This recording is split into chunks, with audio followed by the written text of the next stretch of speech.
दोस्तों शायद ही कोई इंसान होगा जो कि माउंट एवरेस्ट के बारे में ना जानता हो। हम लोग बचपन से इसके बारे में सुनते आ रहे हैं, स्कूलों में पढ़ते आ रहे हैं कि माउंट एवरेस्ट दुनिया की सबसे बड़ी चोटी है और इसकी इतनी ज्यादा हाइट है और भी बहुत सारी बातें।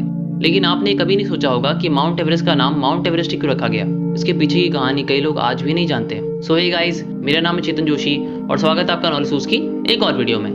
दोस्तों हमारा इतिहास कई सारी कहानियों और घटनाओं से भरा हुआ है जो कि आगे चलकर हमारे सामने भी आई है, स्कूलों में किताबों के जरिए, मूवीज के जरिए। अब चाहे हम बात करें अकबर की, पद्मावती की या फिर मोहनजोदारो की।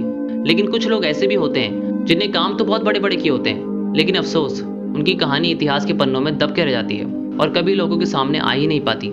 ऐसी ही कहानी थी राधानाथ सिकदर की, जिन्होंने दुनिया की सबसे बड़ी चोटी, जी हाँ, माउंट एवरेस्ट की हाइट को मापा था। लेकिन इसके बावजूद कभी भी उन्हें इस काम का असली क्रेडिट नहीं मिला। तो आज हम इस वीडियो में बात करने वाले हैं इन्हीं की लाइफ के बारे में कि कहां से इनकी कहानी की शुरुआत हुई थी और कैसे आगे चलकर इन्होंने माउंट एवरेस्ट जैसी बड़ी चोटी की हाइट को मापने तक का सफर तय किया। तो फिर बाकी की बातें आगे वीडियो में करेंगे। लेकिन दोस्तों वीडियो शुरू करने से पहले मेरी आपसे एक ही रिक्वेस्ट है कि अगर आप नॉलेज टूल्स चैनल पर नए हो तो हमारे चैनल को सब्सक्राइब कर लीजिए और साथ ही में बेल आइकन को ऑल के ऑप्शन पे जरूर सेट करना, ताकि जब भी मैं कोई वीडियो अपलोड करूँ तो आपको उसकी नोटिफिकेशन तुरंत मिल जाए। ओके, तो फिर बिना किसी देरी के चलिए शुरू करते हैं।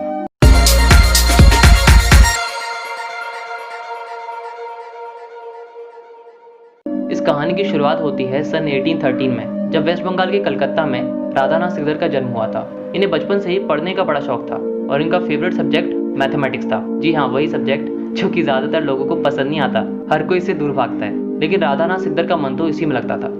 हालांकि शुरुआत से उनकी फाइनेंशियल कंडीशन काफी अच्छी नहीं थी, इसीलिए ये स्कूल की फीस देना अफोर्ड नहीं कर सकते थे। तो फिर ऐसे में इनके पास एक ही रास्ता था कि ये कहीं ना कहीं से कोई स्कॉलरशिप हासिल कर ले, जो कि उन्हें करी थी। जी हाँ, उन्हें स्कॉलरशिप मिल गई थी और फिर वो आगे और पढ़ते चले गए। फिर बाद में सन 1824 में कलकत्ता के हिंदू स्कूल में इन्हें एडमिशन मिल गया था, जो कि आज प्रेसिडेंसी यूनिवर्सिटी के नाम से मशहूर है। तो फिर जब राधानाथ सिकदर की पढ़ाई पूरी हो गई थी तो सन 1831 में इन्हें सर्वे ऑफ इंडिया में कंप्यूटर की पोस्ट पर नौकरी मिल गई थी और तब sir George Everest survey of India के डायरेक्टर थे।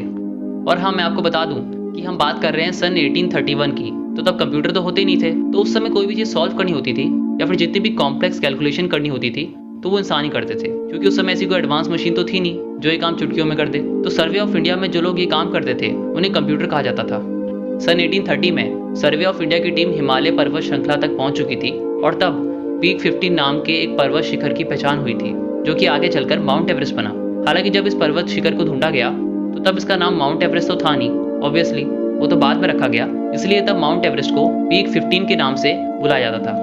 और इस पीक 15 को मापने का काम राधानाथ सिकदर को सौंपा गया। हालांकि तब विदेशियों को नेपाल की सीमा में जाने की परमिशन नहीं थी, इसलिए राधानाथ सिकदर वहां पर नहीं जा पाए। लेकिन वहां से दूर रहकर भी एक विशेष उपकरण और साथ ही में मैथमेटिक्स में यूज होने वाले ट्रिग्नोमेट्री की मदद से पीक 15 की हाइट कैलकुलेट कर ली थी और ये ऊंचाई तब निकली थी 8,839 मीटर। ये थी पीक 15 की ऊंचाई।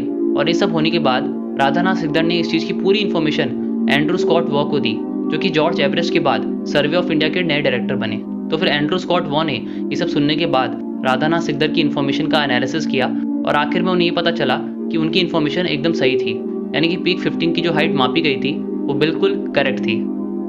लेकिन यहाँ पर सबसे शॉकिंग बात ये है कि डायरेक्टर होने के नाते एंड्रू स्कॉट वॉ का ये फर्ज था कि वो ये बात आगे लाते और राधानाथ सिकदर को इसका पूरा क्रेडिट देते। दरअसल Andrew Scott Waugh George Everest को अपना आदर्श, अपना गुरु मानते थे, इसलिए उन्होंने पीक 15 का नाम माउंट एवरेस्ट रखने का सोचा और ब्रिटिश ज्योग्राफिकल सोसाइटी को इसका प्रस्ताव भी भेज दिया और उस प्रस्ताव को मंजूर भी कर लिया गया।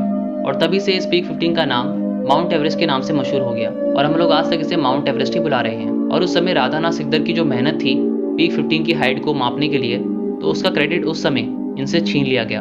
अगर उस समय एंड्रू स्कॉट वॉ ने सही जानकारी आगे बताई होती तो माउंट एवरेस्ट का नाम माउंट एवरेस्ट नहीं होता बल्कि माउंट सिकदर होता और आज हर कोई इसी नाम से इस विशाल पर्वत चोटी को बुला रहा होता।